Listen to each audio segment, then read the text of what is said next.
سلام ګرانو هیوادوالو. افغانستان جلال آباد دی او بیسودو ساحه ده، موټرشیانو ساحه ده.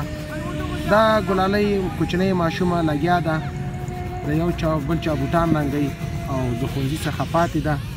نو د دې حتما څوک نشته دی چې دا هم د دې غیرت د دې شهامت ته شي چې دا لګیا ده خپل کور دپاره حلاله نفقه پیدا کوي. ستا نوم څه دی؟ صدیقه. صدیقې، ستا بل ورور شته؟ نه. څو روپۍ د ورځې کار کوې ته؟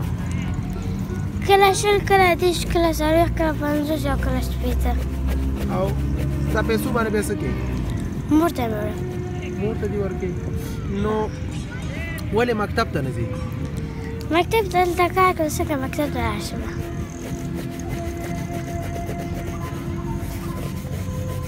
ستا پلار څه کار کوي؟ زما پلار حاجي دی. زما پلار تجار دی. زما پلار ډاکټر دی. زما پلار د ښه اخلاقو خاوند دی. زما پلار د غریبانو سره کومک کوي. زما پلار نن په دې دنیا کې نشته دی.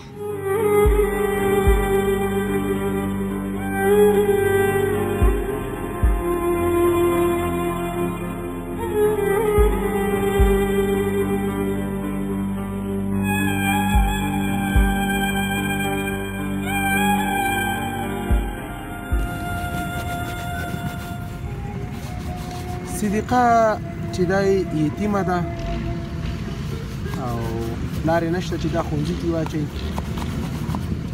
نو صدیقه د ورځې 30 50 یا 50 حتی 100 روپۍ د ورځې کار کوي.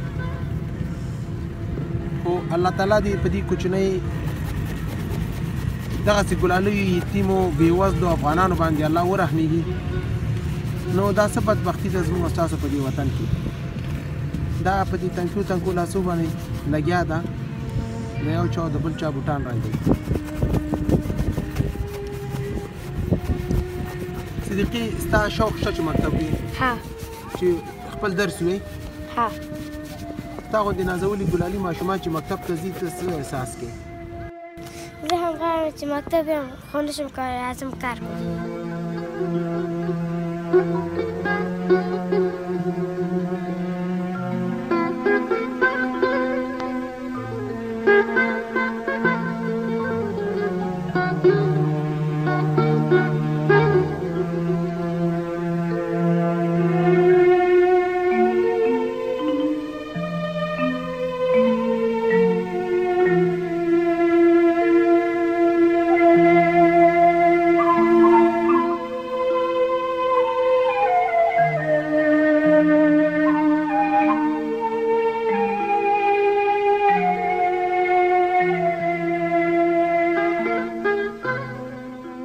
څو روپۍ کېږي؟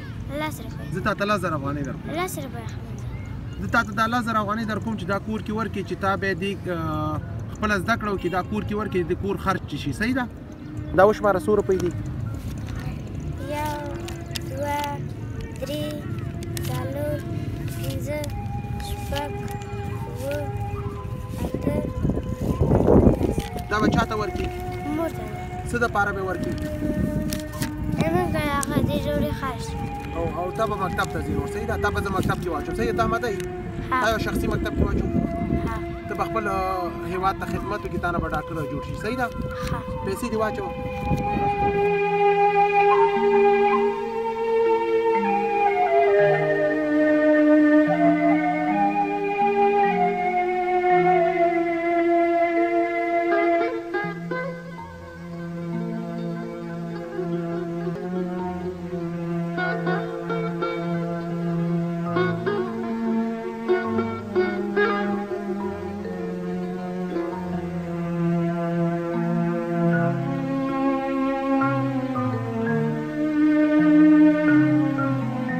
قدرمنو هیوادوالو، صدیقه راغله خپل ښوونځي ته او نور به خپل درس وایي.